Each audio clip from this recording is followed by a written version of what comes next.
Well, what time do you call this? Well, it's about 8 o'clock in the morning here, and we've just looked at some plants, beautiful as they are, aren't native here. We just come past a Daphne that way and a Daphne this way. I say a Daphne, a few Daphnes. You saw at the start Cyclamen Coum, C-O-U-M, or the smell of the Daphne though. Snowdrops are native, or certain species are native, and but you know, where places like Russia, for example, have hellebores,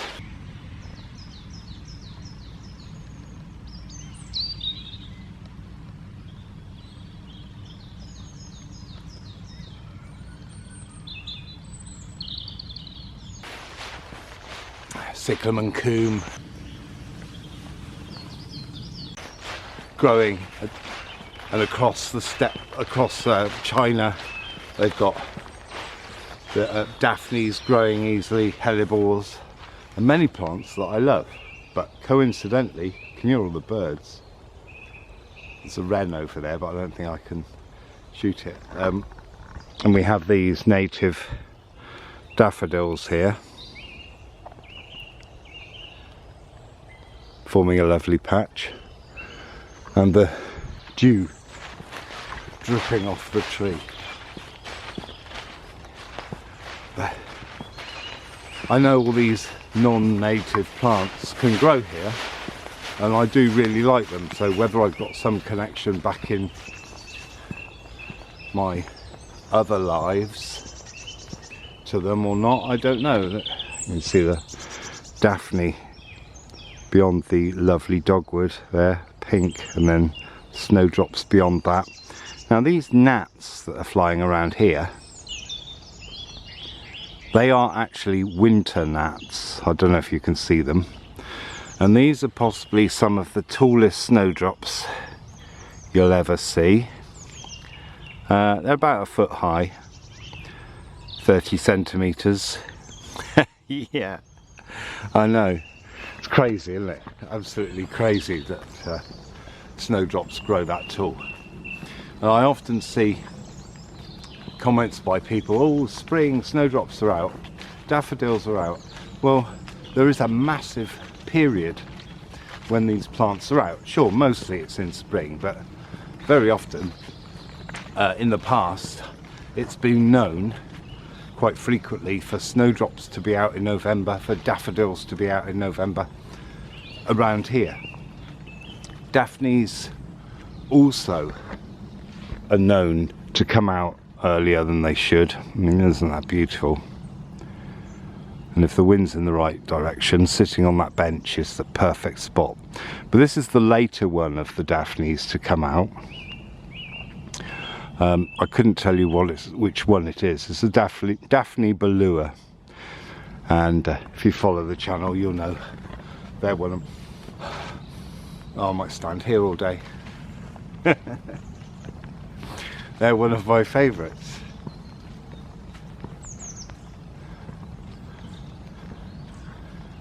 And these are some more of the giant ones.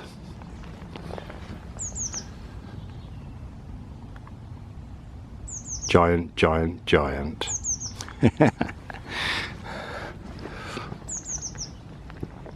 And then we peep over here, see what the naughty pheasants are up to. Oh yeah, eating stuff as soon as it appears. Yeah, that's what they do.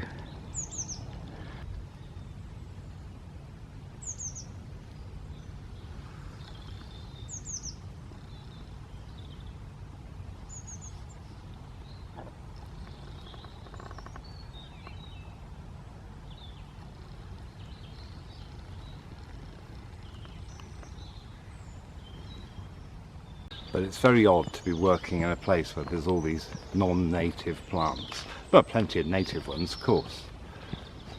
That's deliberate. We deliberately planted a lot of non-native stuff. Sorry, we deliberately planted a lot of native stuff. But it's quite conflicting, as I've said before, that here I am working with these plants that shouldn't be here. And we've done a lot of messing up over the world, a lot, by taking things to places that shouldn't be there, or shouldn't be forced to be there. Maybe they could have colonised naturally, you know. I mean, sure, a lot of it goes back to the sort of, 17th, 18th century with the East India Dutch East India Tea Company, whatever names they gave themselves. You know, the fight to the sudden discovery and ability to go around the world and mess it up, which we still do today. It's just shocking the amount of awful destruction that's going on because of money.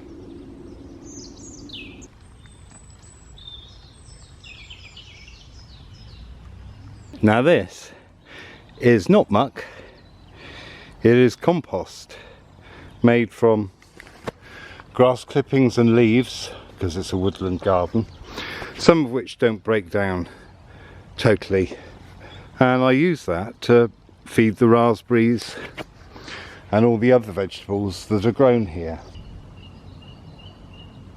Now I've left the cage door open so that my lovely robin friend can pop in there and help himself to food. Now he's somewhere, I can hear him whistling. Normally he's there right by me, literally under my feet. So maybe something's happened, I don't know. Maybe it's another robin. But you can see here, look, 3 pheasants. But back to the beech leaves now, and one of the native species that we grow here. Obviously, yeah, this wasn't covered in ice apparently, so anyway, that's another tale, story, chat. But beech leaves, they've got a lot of cellulose in them, and what that means is they don't break down. You can see here, look, still on the trees, but some of that is actually oak leaves. Now oak leaves have tannin in and are oak galls, acorns. I don't know about oak bark, but parts of oak are used for dyeing. Yeah, and they're oak, still on the tree, unusually. But these aren't here. This is beech. And it doesn't break down very quickly. That compost is, well, a good 2 years old. And that at the bottom might even be 3 or 4, or even 5. That's how long that's been breaking down.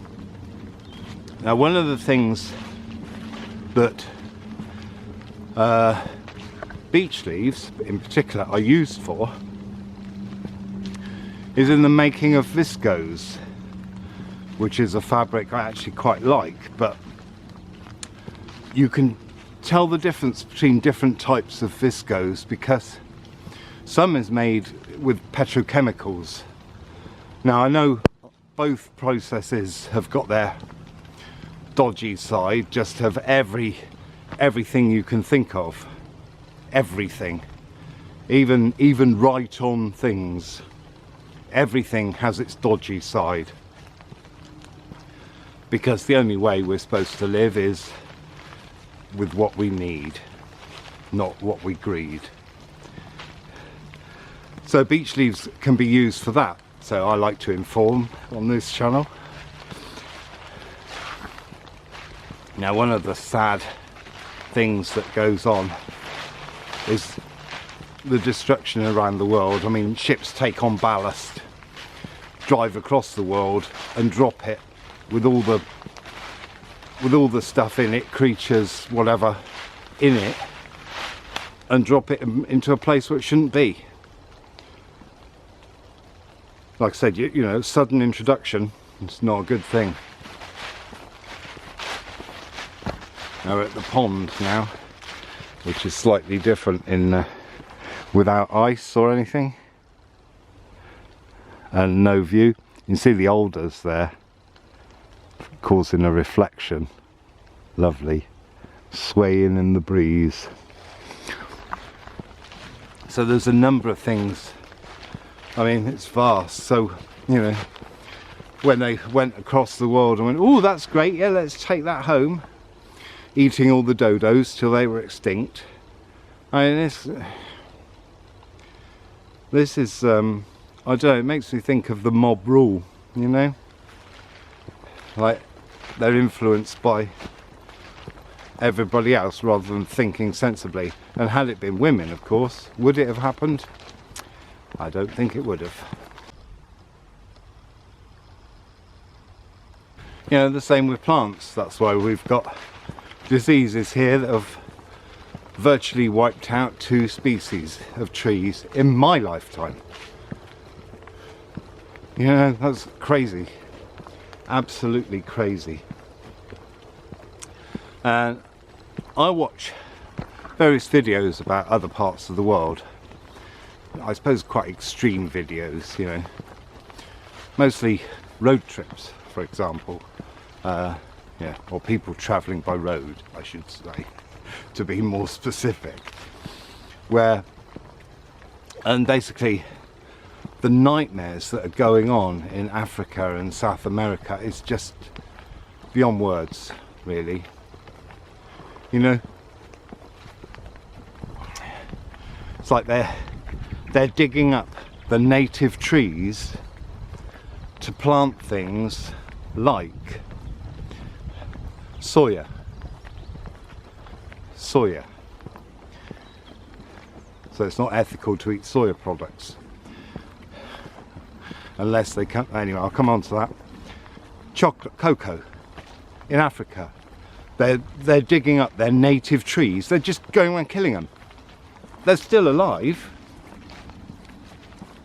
And they're just cutting them down and planting cacao trees. Cocoa trees? I don't know. And these farms, many of them are supposed to be fair trade, you know? But by the looks of it, there are many that use children who don't go to school, who do like 12-hour days, having to hike for a couple of hours to get to them, just for chocolate. Then there's the clearing of the Amazon for cattle, as well as soya. And there's, I talk about this in another video, but there's a logging factory in Siberia which is 3 miles long. A mile of that is the holding area for all the trees, and they have a machine that can cut down a tree and strip it of bark and branches in 5 minutes. And this is like the great old forest they're just destroying because of money. And once it's gone, it's gone. And let's not forget the gangs in Africa that are siphoning off from the oil pipelines and doing their own homemade refining, which is causing all kinds of waste and poison to the land that renders it unlivable for the people there, because the rivers are poisoned, the land is poisoned, the plants are poisoned. Do you get the picture? Everything is poisoned, and it's probably going on in other places of the world just for money. Really, ultimately, this is all about money and greed. It's a really bad situation for us.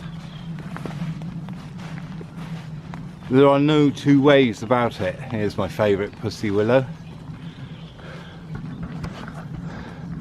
Beautiful, this really is. You see the diamonds on the bark? Can you make them out? Sort of diamond crosses.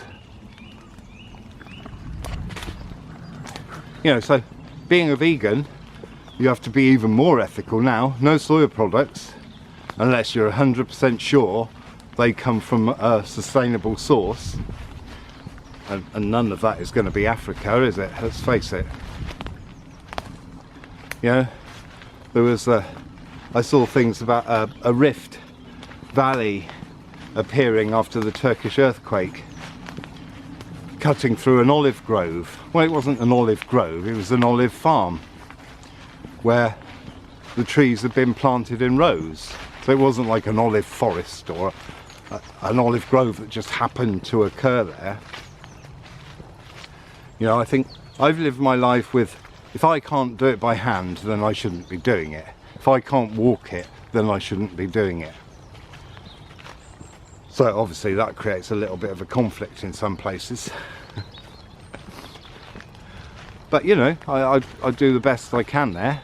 So vegan diets are going to have to be really seriously looked at if you want to be ethical. And what you're going to come to is non-processed, plant-based.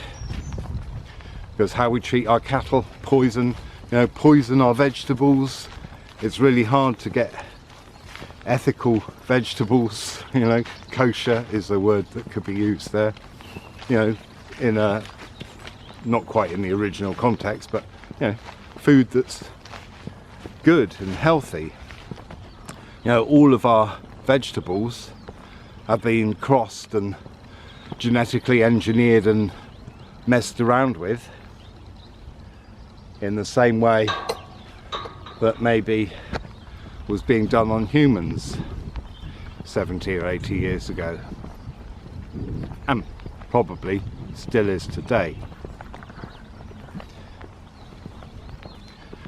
So we have to look at all of these things because they're all wrong. You know, this reliance on digital and technology, well, the rare earth has to come from somewhere. And what's the rare earth doing? Well, the stuff in China, the byproducts are poisoning of the land, poisoning of the people. You know, here in the, you know, here in the Mendips and places where they've got zinc mines and stuff, the land's poisoned. The whole of South Wales, heavy metals have poisoned the land. It's poisoned just for things, when actually all we need is a fire, some warmth, some water and some food every day and some shelter. That's it. You know, it's a crucial time in the world now, really is, because some might say it's too late, and I was saying it was too late back in the 90s, so, you know, but I'm not convinced it's not too late now. That, you know, we shall see, won't we? But it does depend on what we do. You know, what happens is people say, well, oh, this is a bad thing, petrochemicals, yeah, they're a bad thing. Well, they are, not disagreeing with that. So let's replace it with this other stuff. Yeah, electric, yeah, that's the way. Well, what's the production for a battery, for all of it? What's the waste? What's the cost? You know, like all of your clothes. You know, there's a waste that happens where, because of the process. And what do you do about that? You can't, just don't do it. All for colours and, you know, cheapness. The whole thing, it's sick. We do this to each other. Cause some people to be really, really poor when there's enough money to go round. You know, so people holding on to money are responsible. People who are greedy are responsible. People who want the power. People who want to be in control of a load of people and not do anything. People who are lazy and want stuff without having to work for it. They're all contributing to it. And I know I come from an indigenous, deep-rooted connection to nature, but that is what we're on. Without it, we're not, are we? Without it, we're not. Some countries and some people have done more damage than others, but there aren't that many people who can say, well, we didn't do anything, you know, but we're alive now. We're the ones alive now. We haven't done it now, unless we have done it now, you know. So, but you may have been someone who's done that or had that done to. Aborigines, indigenous people all over the world, are being eradicated or have been in the name of progress, or simply because they're just in the way and all they're doing is just living. I wonder why that is. Because in the event of an apocalypse, they will be the ones who survive, not us.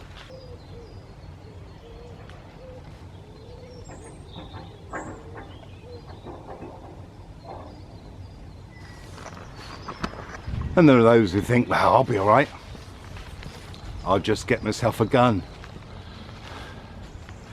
Yeah, I'll be fine. Good luck with that.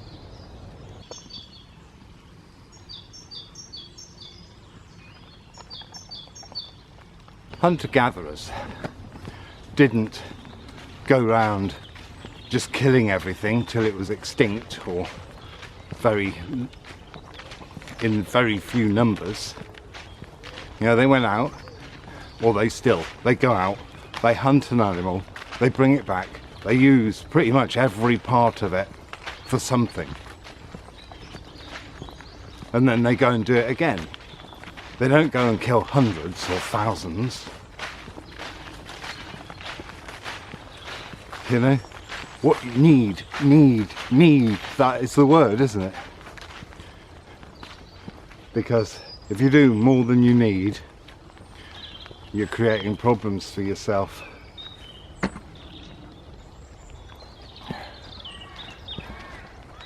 You really are.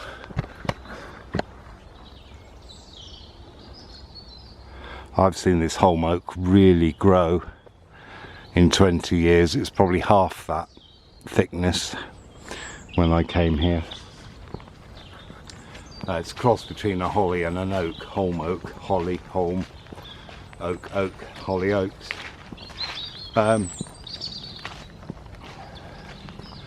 So they don't do that. They're aware how precious the things that are on their planet are, in their world are to them, and everything relates to each other. So, you know, it's like when suddenly they go, well, this isn't ethical, we shouldn't do that. Oh yeah, we grow loads of hemp. Yeah, hemp, that's the one. So they plant fields and fields of hemp. This is just an example. Do a monocrop. Well, that's no good, is it? Again, it's on a massive industrial scale. A few hemp plants, enough that you need for the village or your street or whatever. And then, you know, I can hear somebody saying, yeah, but we haven't got the land, we can't do that. Yeah, because all of our land has been stolen. But that's another video, and one I've already done actually. But I will do a specific one on that.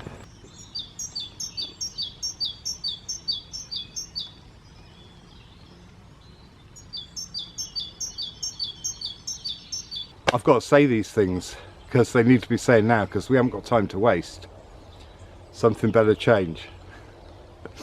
Thanks for watching. Don't forget to like, subscribe, share, comment. Check out the links, donate if you want to, and join me next time. And maybe it'll be something different and more fun, interesting, stimulating, thought-provoking, relaxing, whatever. I'll see you later. Ta-ra.